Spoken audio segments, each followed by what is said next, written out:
علی بھائی، ایک بھائی کا سوال ہے کہ مولانا طارق جمیل صاحب فرماتے ہیں کہ نوجوان مبلغین نے عوام الناس سے رب چھین لیا ہے. کیا چھین لیا؟ رب چھین لیا. رب چھین لیا اور ان کو اور اللہ تعالیٰ کو تھانے دار کی طرح پیش کرتے ہیں. کیا اس میں کوئی سچائی ہے؟ یہ نوجوان مبلغین کون ہیں؟ مبلغین کیا؟ انہوں نے مبلغ تو نہیں کہا، اس لیے میں امید کرتا ہوں کہ مجھے انہوں نے شامل نہیں اس میں کیا ہوگا. نوجوان مبلغین تو زیادہ تر تبلیغی جماعت میں ہیں، دعوت اسلامی کے اندر ہیں، تو میرا خیال ہے انہوں نے بھی کوئی رب نہیں چھینا. اب یہ وہی بتا سکتے ہیں کہ کہنے کا مطلب کیا ہے. باقی مجھے جو آپ کے سوال سے سمیل ہوا ہے نا، شاید وہ یہ کہنا چاہ رہے ہیں کہ اللہ تعالیٰ بڑا غفور رحیم ہے، جو مرضی کر دے رہو بخشش ہو ہی جانی ہے. تو سر اگر یہ کسی کا کانسیپٹ ہے نا تو اس کو قرآن کی الف بے نہیں پتا. ڈاکٹر اسرار صاحب رحمہ اللہ تعالیٰ میرے استاد ہیں، میں نے ان سے بہت کچھ سیکھا ہے. اللہ تعالیٰ ان کو نیک کاموں کا اجر دے اور ان کی برائیوں سے درگزر فرمائے. یعنی وہ بیان القرآن آپ سنیں نا تو لگتا ہے کہ یار قرآن جس طرح نازل ہوا ہے وہ اس طرح پریزنٹ ہو رہا ہے. جس نے قرآن نہیں پڑھا نا وہ تو یہی سمجھتا ہے کہ شاید اللہ تعالیٰ کو ایک بوڑھی نانی اماں ہے جس نے یہ لوگ پیدا کیے ہیں اور ایک شغل ملا گیم ہے، اینڈ پہ ساروں کو ہی چھوڑ دے گا. جناب اگر یہ معاملہ ہوتا تو انبیاء اور کتابیں آتی. امام محمد غزالی نے کیمیائے سعادت میں لکھا ہے کہ جو علماء ممبروں پہ چڑھ کے لوگوں کو یہ بتا رہے ہیں نا کہ اللہ تعالیٰ بڑا غفور الرحیم ہے، وہ سب کو بخش دے گا چاہے جس طرح کی مرضی زندگی گزارو، وہ اصل میں یہ بتانا چاہ رہے ہیں کہ اللہ تعالیٰ کے پیغمبر جھوٹے تھے نعوذ باللہ، ان کے ساتھ جو کتابیں نازل ہوئیں، یہ اس میں جو وعیدیں آئی ہیں کہ جو نافرمان ہیں ان کو دوزخ میں جھونکا جائے گا، یہ سب کا سب جھوٹ ہے اور وہ یہ صحیح کہہ رہے ہیں. پھر امام غزالی کہتے ہیں ایسے علماء واجب القتل ہیں. میں آج کے کسی میٹھے میٹھے مبلغ کے اوپر قتل کا فتویٰ نہیں لگا رہا. امام غزالی کہہ رہے ہیں کہ جو اس قسم کی رحمت کی آیات سنا سنا کر ان کا غلط مفہوم بیان کر کے خدا سے دور کر رہے ہیں. یہ تو یہودیوں کا یہی تو عقیدہ تھا. سورۃ البقرہ میں آتا نا، وہ کہتے ہیں کہ ہمیں اللہ تعالیٰ چند دنوں کے لیے ڈالے گا دوزخ میں پھر نکال لے گا، ہم تو اللہ کے چہیتے ہیں. اللہ تعالیٰ ماتا ہے تم نے کوئی عہد لیا ہوا ہے اللہ سے؟ سورہ بقرہ شروع میں اسی لیے ہے کہ تم سے ایک پہلے تم سے زیادہ لاڈلی امت تھی، اس حوالے سے کہ اس میں زیادہ پیغمبر آئے، 3 کتابیں نازل ہوئیں، تورات زبور انجیل. لیکن جب انہوں نے ہم سے روگردانی کی تو ہم نے دیکھو اسے ضربت علیہم الذلہ والمسکنہ، ان پہ ایسی ذلت اور مسکنت آج تک طاری ہے. تو سر یہ باتیں کرنا تھانے دار والا معاملہ نہیں. قرآن کا اسلوب ہی بڑا سخت ہے، اس میں کوئی شک نہیں. اور میں اکثر بتاتا ہوں 2011 کی بات ہے، ہمارے محلے میں ہی ایک مسجد، یعنی لڑکیوں کا ایک مدرسہ ہے اہل حدیث کا. تو وہاں پہ ایک آنٹی ہیں جو ڈاکٹر فرحت ہاشمی کی کلاس فیلو ہیں، اسٹوڈنٹ نہیں کلاس فیلو ہیں. تو وہ رمضان میں دورہ قرآن کرواتی تھی. تو میں نے اپنی وائف کو کہا، اس وقت 3 بچے تھے، ماشاءاللہ 4 ہیں، میں نے کہا میں بچے سنبھالتا ہوں، تم نہ رمضان میں پورا قرآن گو تھرو کرو. وہ صبح 9 سے لے کے 12 بجے تک ایک پارہ کور کرواتی تھی، پورے رمضان میں قرآن ختم. میں کہا تیری جدی پشتی کسی نے پورا قرآن نہیں ترجمے نال پڑھا ہونا اس طریقے نال، تو تے اللہ دی بندی پڑھ لے. اچھا جب وہ قرآن پڑھ کے مکمل ہو گیا کورس، میں نے اس کو کہا کہ تم نے کیا سیکھا؟ تو اس نے ایک جملے میں کنکلوڈ کیا. اس نے کہا جی مجھے جس خدا کا تعارف کروایا گیا تھا نا اس معاشرے کی طرف سے اور میرے ماں باپ کی طرف سے، وہ خدا کوئی اور ہے، اور جو خدا قرآن میں ہے نا وہ کوئی اور ہے. میں نے کہا کیا مطلب؟ اس نے کہا خدا تو بڑا ڈاڈا ہے.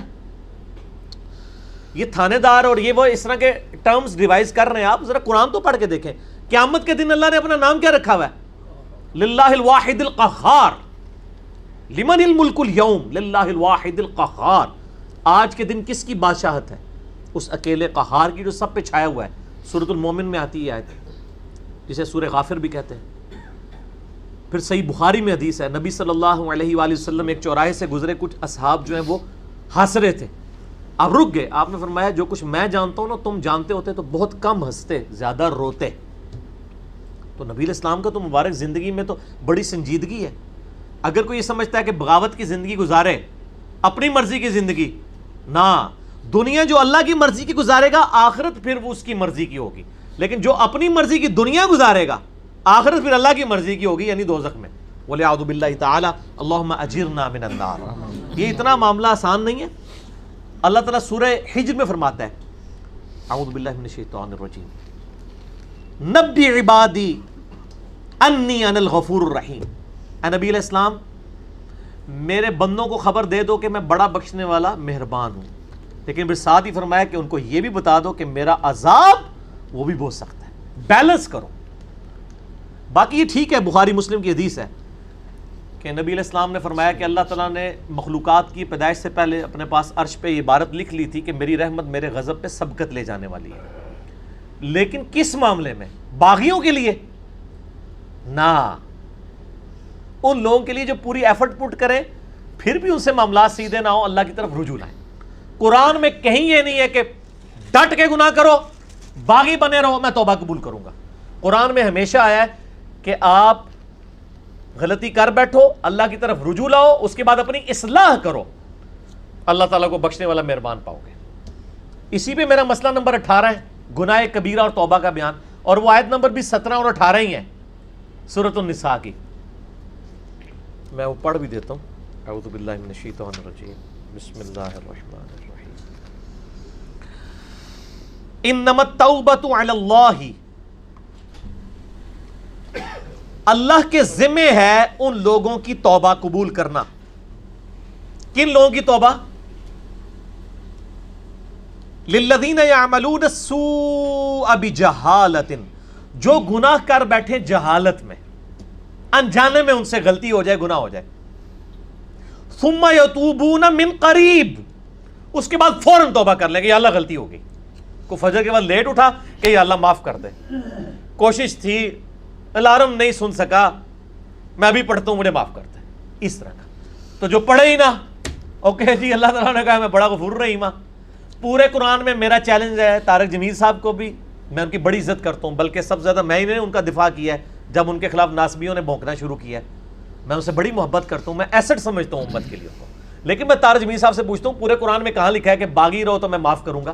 قرآن تو کہہ رہا ہے اللہ کے ذمہ ان لوگوں کی توبہ کا قبول کرنا ہے جو جہالت میں گناہ کر بیٹھے، ثم یتوبون من قریب، اس کے بعد فوراً توبہ کر لیں، فاولئک یتوب اللہ علیہم، پس ایسوں کی توبہ ہے اللہ فرماتا ہے میرے ذمہ، وکان اللہ علیما حکیما، اور اللہ تعالیٰ علم والا اور حکمت والا ہے، علم ہے اس کے پاس لیکن اس کی حکمت ہے، ڈھیل دیتا ہے کہ چلو توبہ کر لیں گے۔ اور اگلی آیت وَلَيْسَتِ التَّوْبَةُ، اور اس کی تو کوئی توبہ قبول نہیں ہوگی، یہ میں نہیں کہہ رہا ہوں طاہر جمیل صاحب، یہ اللہ کہہ رہا ہے، لِلَّذِينَ يَعْمَلُونَ السَّيِّئَاتِ، جو کہ گناہ کرتا ہے، حَتَّى إِذَا حَضَرَ أَحَدَهُمُ الْمَوْتِ، یہاں تک کہ جب اس کی موت کا وقت آ جاتا ہے، قَالَ إِنِّي تُبْتُ الْآن، وہ کہتا ہے یا اللہ میں اب توبہ کرتا ہوں۔ وَلَلَّذِينَ يَمُوتُونَ وَهُمْ كُفَّارٌ، اور نہ ہی ان کی توبہ قبول ہوگی جو کفر کی حالت میں مرے، یعنی وہ پہلے مسلمانوں کا ذکر ہو رہا ہے، کافروں کو اللہ نے الگ کر دیا ہے، یعنی ایسے مسلمان جو موت کے وقت توبہ کریں ان کی بھی توبہ قبول نہیں اور کافروں کی بھی نہیں۔ اولئک اعتدنا لهم عذابا الیما، ایسے لوگوں کے لیے ہم نے دردناک عذاب تیار کر رکھا ہے۔ اللہم اجرنا من النار، اللہم اجرنا من النار، اللہم اجرنا من النار، اللہم من احییتہ منا فاحیہ علی الاسلام ومن توفیتہ منا فتوفہ علی الایمان۔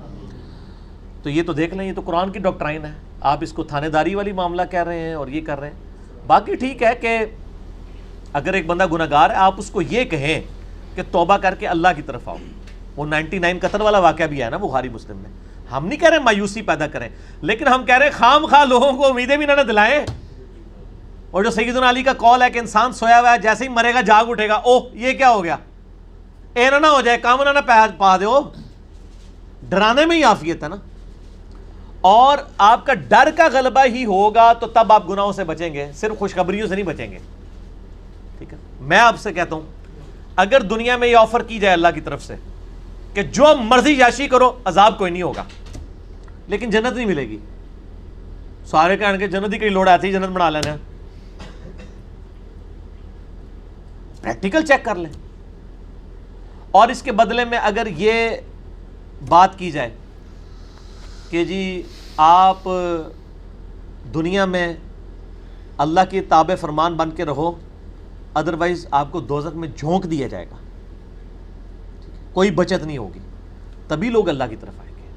آپ اگر یہ بھی لالچ لوگوں کو دیں کہ نیک عمال کرو گے تو جنت ملے گی، برے عمال کرو گے تو کچھ نہیں ہوگا، کوئی نہیں کرے گا جب تک آپ ڈر نہیں. اور یہ نیک بندوں کی اللہ نے نشانی بتائی ہے، وہ دعا کرتے ہیں ربنا اصرف عنا عذاب جہنم ان عذابها کان غراما. سورۃ الفرقان میں جو مسئلہ 120 ہے، اہل ایمان کی 12 خصوصیات، میں نے پورا لیکچر ریکارڈ کروایا ہے. ایک خصوصیت یہ کہ وہ دعا کرتے ہیں اے اللہ ہم سے دوزخ کا عذاب پھیر دے، وہ تو ہمارے گلے کا پھندا بن چکا ہے، لٹکتی تلوار ہے. اہل ایمان تو ہر وقت ڈرتے رہتے ہیں. اللہم اجرنی من النار کیوں وظیفہ تعلیم کیا گیا ہے. جامعہ ترمذی میں حدیث ہے، سیدنا عثمان جن کو 3 دفعہ جنت کی بشارت ملی ہے، جب قبرستان جاتے تھے اتنا روتے تھے کہ داڑھی آنسوؤں سے تر ہو جاتی تھی. لوگ کہتے تھے یہ کیا؟ تو انہوں نے کہا میں نے نبی علیہ السلام سے خود سنا ہے کہ قبر آخرت کی منزلوں میں سے پہلی منزل ہے، جس کی یہ منزل کامیاب ہوئی اس کی اگلی آسان ہوتی چلی جائیں گی، اور جو اس میں پھنس گیا اس کی اگلی مشکل در مشکل ہوگی. تو حضرت عثمان کو سمجھ آ گئی تھی یہ تھانے داری والا کنسیپٹ جو آپ نے اس کو نام دیا. ہم تو تھانے داری نہیں کہتے، ظاہر ہے خدا نے دنیا بنائی ہے اور وہ اسٹیبلش کرنا چاہتا ہے کہ لوگ میرے تابع فرمان ہوں. گنڈا گردی کرنے کے لیے تو اس نے دنیا نہیں بنائی ہے. تو یہ بڑا کریٹیکل ایشو ہے، اور اس معاملے میں نا مجھے بڑا دکھ ہوتا ہے اس قسم کے وائزین سے. وہ اللہ تعالیٰ کی رحمت کی آڑ میں لوگوں کو اس طرف مائل کر دیتے ہیں کہ وہ الٹا جنہوں کہتے ہیں نا کہ وہ گاٹے فٹ ہونے والی تعلیمات ہو جاتی ہیں، اس سے لوگ پھر نیگیٹو رزلٹ نکالتے ہیں. آپ بیلنس بیان کریں. ہم کبھی نہیں کہتے کہ آپ جو ہے نا وہ اس قسم کی باتیں بیان کریں کہ جس کی وجہ سے لوگ اللہ تعالیٰ سے متنفر ہوں. آپ دونوں طرف کے مسائل کو بیان کریں. اسی قسم کی آیات جو ہے نا جی وہ یہ آ گئے. سورۃ النحل کی آیت نمبر 119 ہے. ثم ان ربک للذین عملوا السوء بجہالۃ، پھر اس کے بعد تمہارا رب ان لوگوں کے بارے میں جو جہالت میں گناہ کر بیٹھے، جو لوگ ثم تابوا اس کے بعد وہ توبہ کر لیں، من بعد ذالک گناہ کرنے کے بعد، واصلحوا اور اپنی اصلاح کر لیں، ان ربک من بعدھا لغفور الرحیم، بے شک اللہ تعالیٰ اس کے بعد ضرور غفور رحیم ہے. کس کے بعد؟ جو اللہ کی شرطیں پوری کرے گا. کیا شرط ہے؟ جہالت میں گناہ ہوا، پھر اس کے فوراً بعد توبہ کی اور اپنی اصلاح بھی کر لی. خالی چھڑی توبہ نہیں. یا ایھا الذین آمنوا توبوا الی اللہ توبۃ نصوحا، اے ایمان والو اللہ کی طرف ایسی توبہ کرو جیسا کہ توبہ کرنے کا حق ہے. اب یہ ڈاکٹرائن کلیئر ہوگی. جو توبہ کرے وہ اصلاح کرے، ان ربک بے شک تیرا رب من بعدھا اس کے بعد لغفور رحیم ضرور بخشنے والا مہربان ہے. میرا چیلنج ہے، قرآن میں کہیں یہ نہیں ہے کہ آپ باغی ہو جائیں اسی طرح زندگی گزاریں. ترمذی میں روایت ہے کہ موت کے غرغرے سے پہلے توبہ قبول ہے، لیکن کس کو پتہ ہے کہ کس وقت موت کا غرغرہ آ جائے گا. تو اس قسم کی باتوں سے ڈیسیو نہیں ہونا چاہیے. ایسے وائزین کی ان کو بھی سمجھانا چاہیے، اور میں ان سے یہ کہوں گا قرآن پڑھیں تو آپ کو پتہ چلے گا کہ آپ کی یہ ڈاکٹرائن جو ہے وہ بالکل کتاب و سنت کے خلاف ہے. ٹھیک ہوگا جی.